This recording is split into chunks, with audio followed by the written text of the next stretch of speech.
Okay? How many of you during the course of the semester would like more time? I wish I could just magically give you more time. How many of you would like more time to grade and easier processing of grades?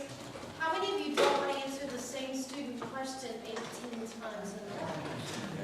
I mean, students come in and they ask the same question, and sometimes it happens time and time again, and I don't know about you guys, but at the beginning of the semester, I'm sure, come on in my office. By about the third week, I kind of give them that, okay, this is your warning, I've already told you this. By the fourth or fifth week, I'm like, go ask somebody else, which is not necessarily the best thing for me as an instructor, but it gets frustrating, right? So what we've learned is that the more you bank in Blackboard, the more we teach our students, and it's really interesting that we talk about the generational gaps. When I start my freshman classes off, pushing them toward Blackboard, where I have documents, where I have frequently asked questions, where I have other things, they tend to go there. They're looking there for feedback, whereas my seniors still traipse into my office and ask, well, why did I make this grade on this paper? Said, have you looked online? You know, like, no, I haven't done that yet. So I think it really is I don't know who pointed that out, but I think it's a generational thing. And it's funny from seniors to freshmen in college. So anyway, we're trying to train them right. So this is time-saving Blackboard tips and things I wish I'd done sooner. And I have to laugh because Mark is in here, and I went by Mark's office, and I showed him tip number 1, and he went, fun things. How many of you know that you can organize your courses by term? How many of you teach multiple sections of the same course? And you teach it fall and spring, right?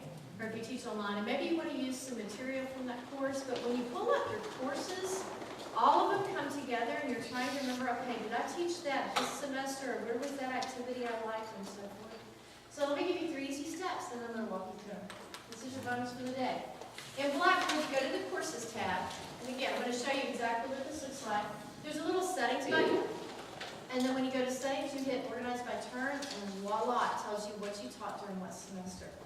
And it's all there where you can easily pull it up. So, in Blackboard, you're going to go to the Courses tab, which is the middle tab on the top. Then, how many of you have a list that looks kind of like this, where it's just all thrown together, where you have to scroll through? The cog up on the top right. If you click on that, see if I can do it twice, you're going to see something that says Terms. Now, underneath this, you can also go and hide courses if you don't want them to show up, but because I teach online, I have lots of classes that I float back and forth in between. But all you do is click this little button that says Group by Term, and when you do, voila, you have fall, summer, spring, summer, and it goes back. Boy, that was worth the price of admission, right? I'm telling you, that was one of my favorite tips that I learned all summer. It's like, oh my goodness, why didn't I know this before? So we're going to start off with a bang, how to organize your courses by term. Now that we talked about rubrics, how many of you have ever used rubrics in Blackboard? How many of you use rubrics in class? Okay, I'll give you this. I'm going to give you a 30-second introduction to institutional effectiveness. Rubrics are your friend, and when you're looking at institutional effectiveness, when you're looking at consistency between courses and measuring student success, I'm telling you, this is the way that we're going to be going. If you've not met with John Lummel, I'm sure he'll probably come into your office and tell you rubrics are great. The nice thing about Blackboard is that you can create your own rubrics. It doesn't take a lot of time. Wayne's going to walk us through that. But once you do, grading is so easy. And I can grade papers anonymously by rubric. I'm taking out that, oh, this is my favorite student. I'm going to give this person the extra benefit of the doubt, maybe because of a grade. It's all across the board equal grade. Okay? So rubrics. I have to laugh too. I'm looking through the program. Daniel mentions rubrics in his presentation. We mentioned rubrics. Lauren's presentation next has rubrics in it. And then Kathy Stevens has a whole presentation on rubrics. You can't get away from it. It's just something that's there. So what is a rubric, by the way? We had to define a rubric real quick. What would it be? Criteria. A criteria. Okay, good. Good one-word definition. What else? Instructions to the student on how to get an A. Instructions. Criteria. Your expectations. Expectations. All right, this is the definition from Blackboard for their rubrics. A rubric is an assessment tool listing evaluation criteria for an assignment. Provides a means to convey to students your expectations for the quality of completed assignments. Rubric can help students organize their efforts to meet the requirements of an assignment, and you can use them to explain evaluations to students. So if you haven't started using rubrics yet, you're going to get plenty of opportunities to hear why they're good, but also you just heard one of the exact reasons why we really need to have those. So what I would like to do is take you through, at least showing you how you can do this in Blackboard. I'm going to take you through the steps, and I'm going to take you through some that I created for a class I'm teaching right now. So let's just briefly go through that. All right. First thing you do is you're going to go into the left part of your menu. Recognize this right here? This is the left side of your Blackboard screen. You're going to click on Course Tools. You come all the way down to, lo and behold, it says Rubrics. Work for me. Thanks, Pamela. All right. So that's all you got to do to find it. So you don't have to go looking for it. It's in your Course Tools section right there. Then from that, you want to go through the process of giving your rubric some identity.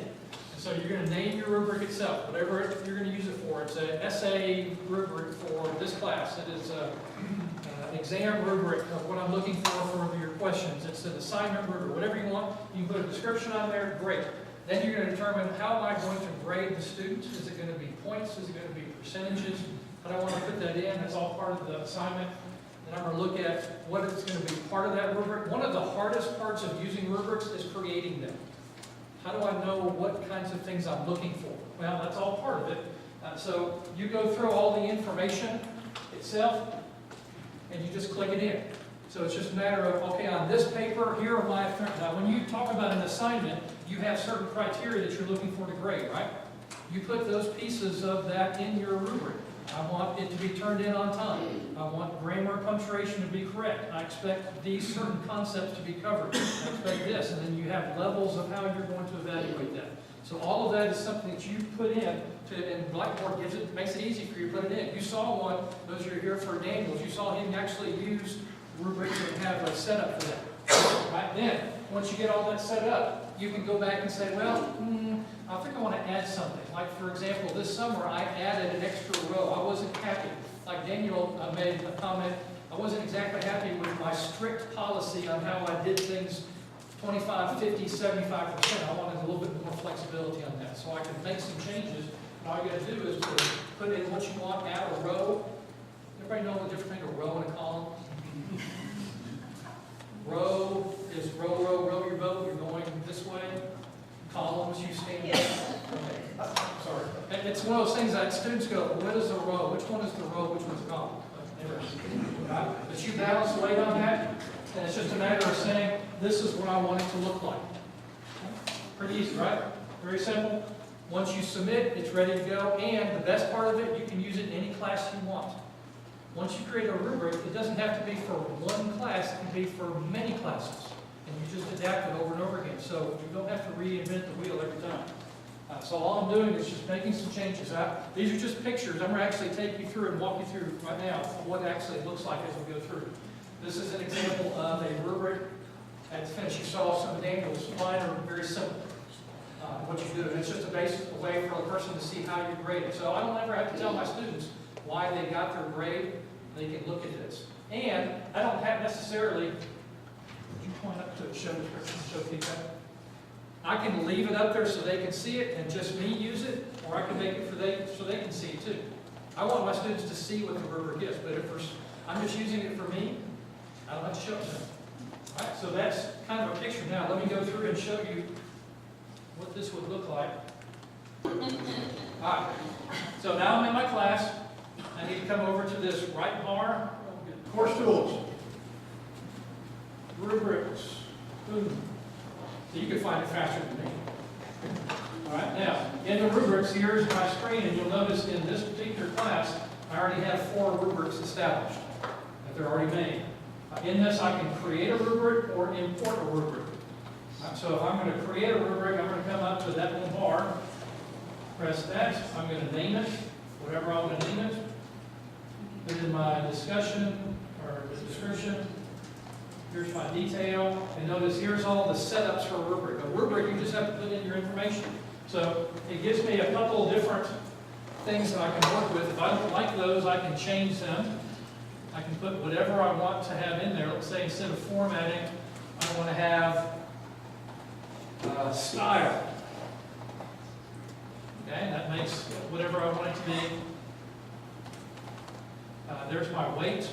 depending on how many rows I have. In this case, I have 3 rows that needs to equal 100%. I put in the descriptions of what I think each of these levels should be. So for a novice, what would you think 0% would be? Didn't get anything done. Very little, very limited. You can weight it any way you want. Organization, maybe how they're writing it, grammar, and you get the idea. I can put whatever I want within this, and then once I get all the information in, I come down and submit it. Oh, there's balancing weights. Let's say I wanted to change these out or add rows, add columns. I can make sure everything works out to 100%. Can you go back up to the drop-down menu on percent? You don't have to do just percent only. Go up, no, up to the very top. Drop down on percent because you can do it by point value. You can do it a point range. So if you want one of it worth 10 points or 0 to 10, you can use anything you want here. Makes it really easy. But sometimes students understand points better than percents. I'm in the math department all the time. Okay. There's my new rubric right there. Just added in there, ready to go. Let's say I'm gonna open this one up right there, just so you can see. This is an activity assessment that I use for this class. I'm gonna open it and just show you what it looks like.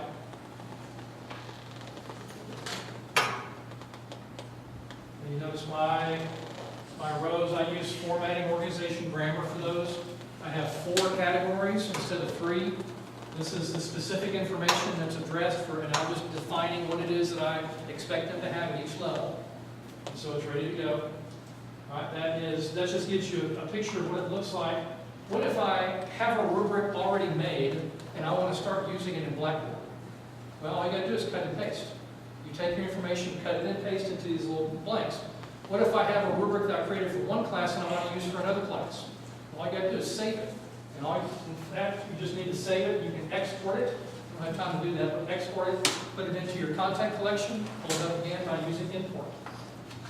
Very simple. And so using a rubric is an easy thing that you can do. It just takes a little experience. I tried it for the first time this summer. I've never used a rubric before until this summer because we heard about it in our conference. And I've loved it. My students have responded very well to it because they don't have to ask. I don't have to get that same question. Why did I make this grade? Tell them, you've got a rubric, check it out. And so just save it. Save it time. All right? That's rubrics. So we could, if you want more on rubrics on Blackboard, then we've got CITL can help with that. Obviously, Daniel knows it. We know it. We can set it up. Very easy to do.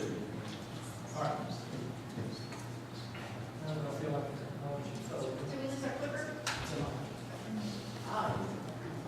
Okay, so we've got rubrics done. Let's talk a little bit about email. Communication with students is huge. And again, one of these things, in my personal opinion, this is a training process for classes. Because if I take, usually the first couple of weeks of class, and for example, I have a conflict and negotiation class. And what happens is that the students have to read the cases that we're going to be negotiating, but each of them have parts that they have to play. And so what I've done in the past, and what I'll continue to do, is I tell them 48 hours before you're expected to do this in class, look for an email. I'm going to have all the information on their particular part that they're going to be role-playing on an email. But it's just getting them used to the idea of actually going and checking their Letourneau email. Okay? Just FYI, how many of you guys teach Cornerstones? Anybody in here? One of the things I tell my Cornerstone students is to check email at least once a day. I mean, whether it's in the evening, but that's kind of a good rule for all of our students because some of them never check their Letourneau. So let's talk about email. Did you know you can compose your emails in a word processor and save them in a file? So if I have certain things, for example, my conflict resolution class, there's going to be some of my role plays that are going to stay very similar. I may just want to end up changing, for example, for buying a car, using the new Blue Book value or some other things. So I save all those in word processing, usually Word for me, on my computer in the office, and all I have to do is cut and paste and drop them in. Right? It's really easy because I think a lot of times we don't necessarily think about, using that information and saving it in Word, but I'm telling you, it saves tons of time. You can email your students directly from Blackboard. I think all you guys know how to do this. I'll show you a couple ways to do it. Please remind students to identify themselves. How many of you get emails and you have to look at the return address to figure out who it's from? Any of you have that issue? And because you're trying to look, and if it's a class email, they've emailed you from Blackboard, if they don't put their name, sometimes it's hard to tell. I mean, you have to do a little bit of searching. So one of the things I've tried to teach my students is to identify themselves and the class in the body of the email. Honestly, that's good business behavior because you're telling them up front what's going on.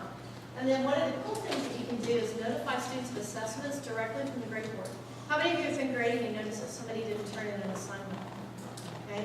As soon as you do, you don't necessarily have to go back to the front screen. So just real easy, you can go and you can send email to anybody you want. I think this is pretty basic information, but I love it. When I have groups in class, and again, with my negotiation, I'm going to have probably 4 or 5 groups that I'm dealing with on any one-time basis.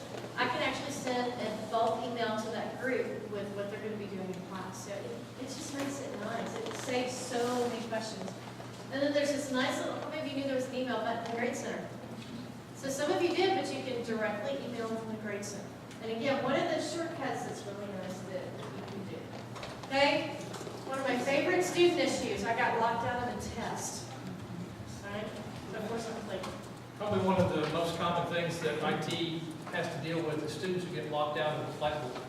For one reason or another, the internet goes down, Blackboard locks up, their power goes out, whatever it is, they're in the middle of the test, they can't finish it, Blackboard locks them up, they're done. You can prevent that from happening by one simple button. One simple thing will keep all of your students who are online from getting locked out of a quiz or an assessment, and it's this little ugly thing called force complete. Force complete is one of those things that unfortunately is always going to be something you can choose, and you may think, well, I want them to complete it, of course, I want them, but you don't realize the implications behind that. So here's some things you can do instead. Set a timer, or use enable auto submit. A timer is say, I want 60 minutes for a quiz. That's all that I think they should take. I can set a timer, the timer says they're done, and it gets a report to me. It says they've gone over the time. But they still can finish it, but they get a penalty for that. Or I can use auto submit, which means at 60 minutes, it's sent. But it doesn't close on them. They get their 60 minutes, they just have to turn it in. Okay, so where is this ugly force complete thing? When you're creating your test, when you open up your test information, you have test options, there's edit the test and test options, those two things. And the test options you have down here under test availability, this ugly little box. It says force complete. One star of this test must be completed in one sitting.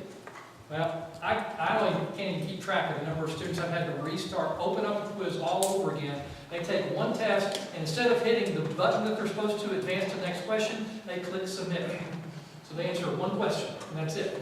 Well, if they do that, and you have force complete, they can't come back and take it again, because it goes into Blackboard and it automatically stops them from retaking it. You have to open up, you have to start over again. If you haven't set your information, you've got to randomize your questions anyway. Avoid that little button when you're creating your test in Blackboard. So, just a quick simple tip. Use these instead.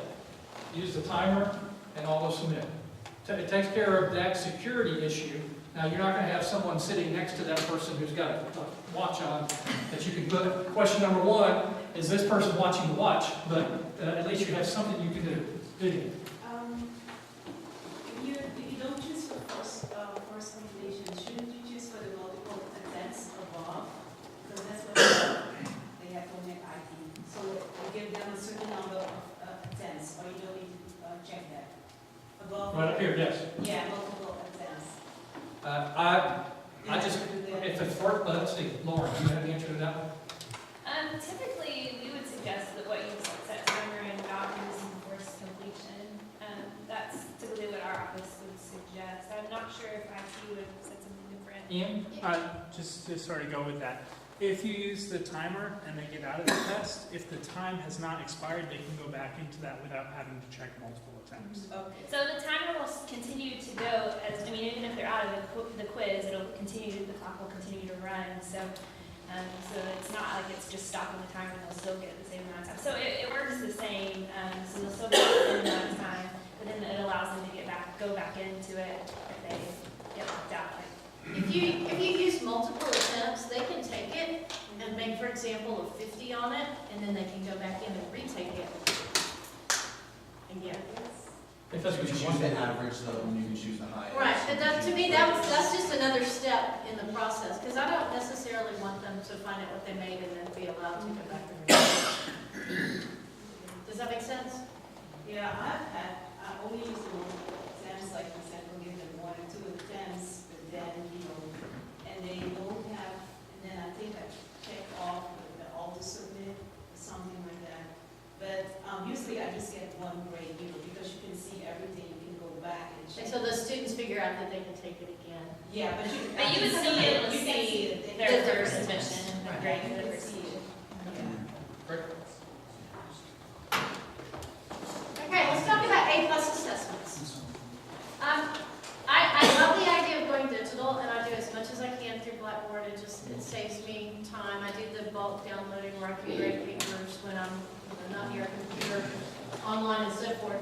But if you look at this, especially with some of the students, we're familiar with Blackboard, and we're used to looking at certain things and knowing where to find them and so forth.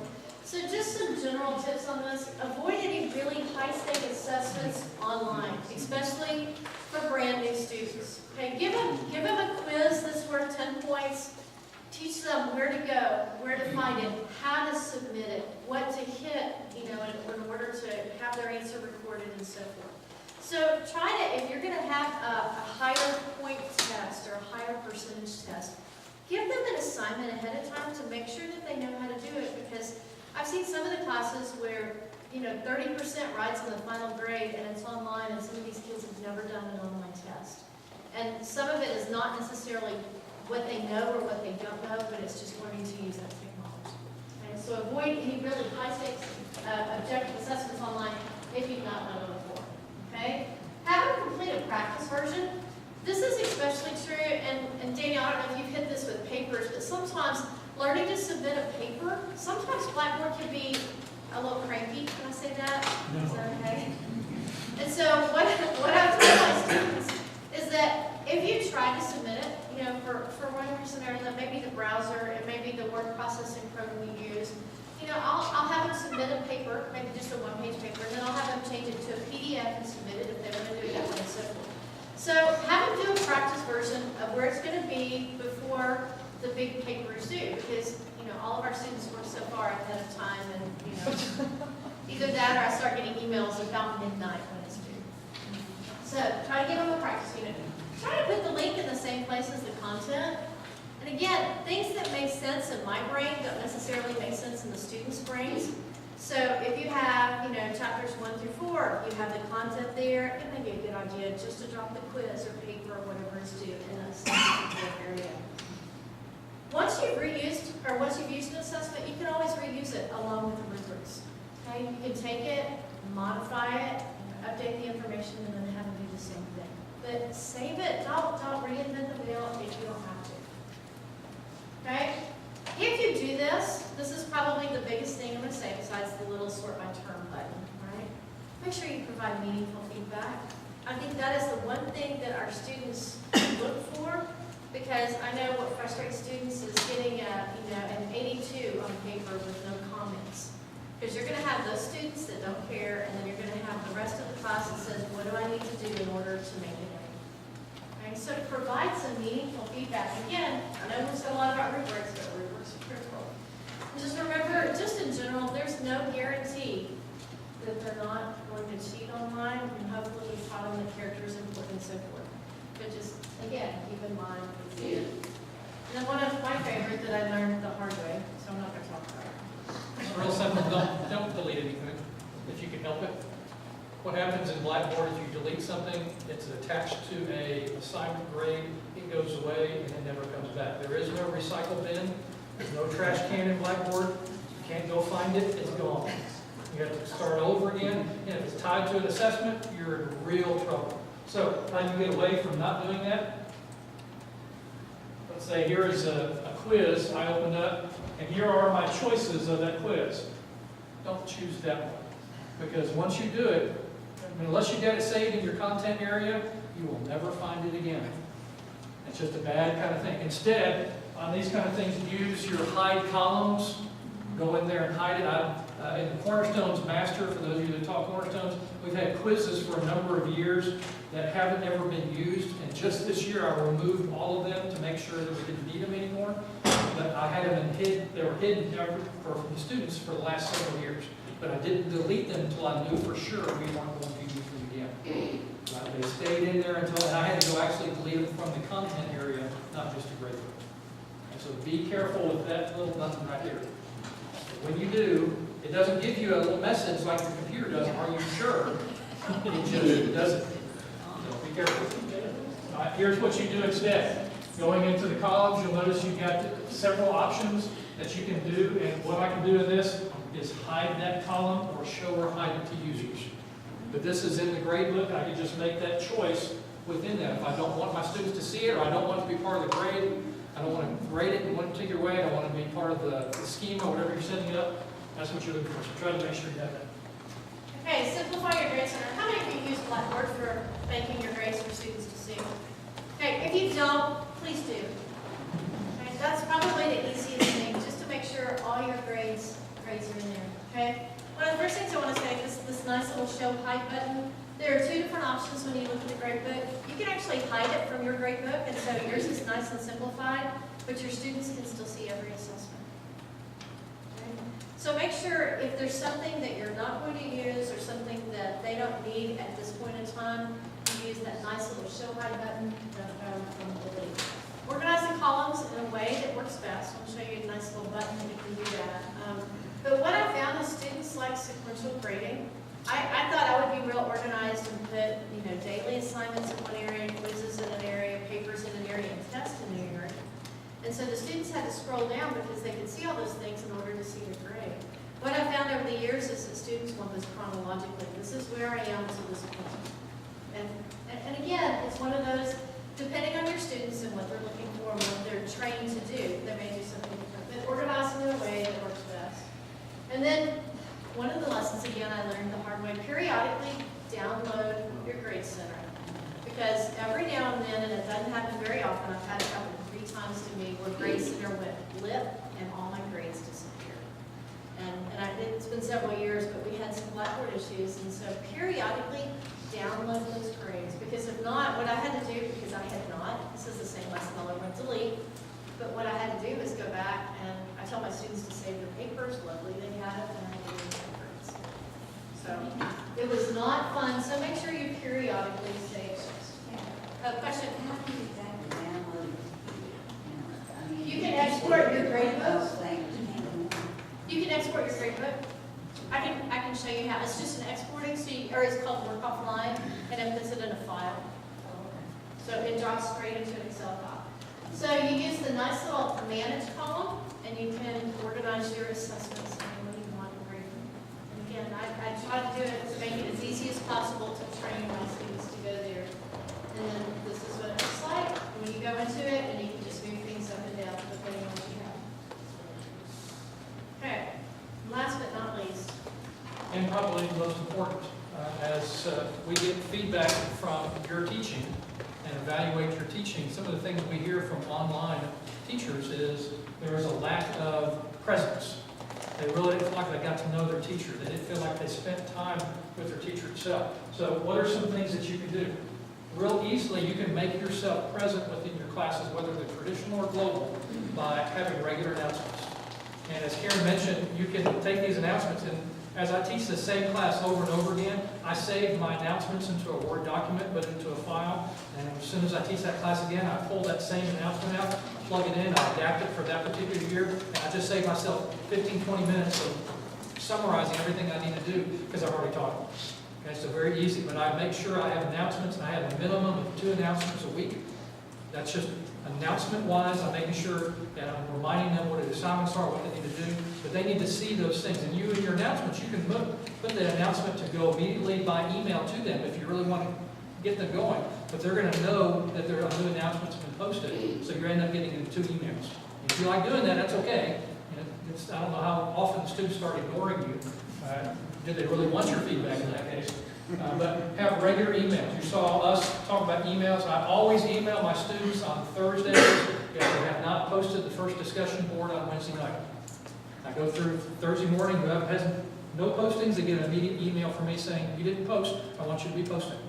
So a lot of the interaction may be something that you wouldn't see if you just looked at my class, because I'm trying to send information to them. And I want to make sure as they're doing grades, you heard this from all three of us this morning, that on your grades, you want feedback. You want to have some way of being able to let them know, I've read your paper, and I'm not just saying, good job. To me, that's probably the worst thing you can do to a student, is just write, good job. Okay, what does that mean? Right, so you want to have some specific feedback, so they know that you're interacting, and then maybe send them an email and say, hey, I graded this, and here's something else I've got for you. Be present within your class. And even with our traditional students, that's really critical because they're looking for the grades and wanting to know how they did and so forth. I think one of the most frustrating things is when students come in and they're looking for a faculty member and they can't find the faculty member, but they want to know how they did. So, great things. Post them in Blackboard. Do it timely, if I can say that. I mean, timely is kind of different for each particular area. But when I've had students in other classes, say, well, I took a test 3 weeks ago and I still don't know how I did. That's just not going to teach. So do it on a timely basis. Doing these, I think, ultimately will help you long term because you're saving time by having everything ready for the students, accessible to students, which saves you time for the important stuff, mentoring them, explaining the difficult concepts. Cool. I know we have about 2 minutes left. I think it goes till 9:50. Questions? I don't know. And Blackboard, the Rubric is already set up. Can that be changed Yes. to the way I want it to? Yes, just by making changes, adding columns, adding rows, and then balancing your weights. Easy to do. And then you can save it in your content collection for the next time you teach that same class. You just import your rubric has already been created, you don't have to do it over again. Close. I know there'll be more instruction on rubrics, but in math, it's get the correct answer. That's the last row. Do you have the correct answer? You show work.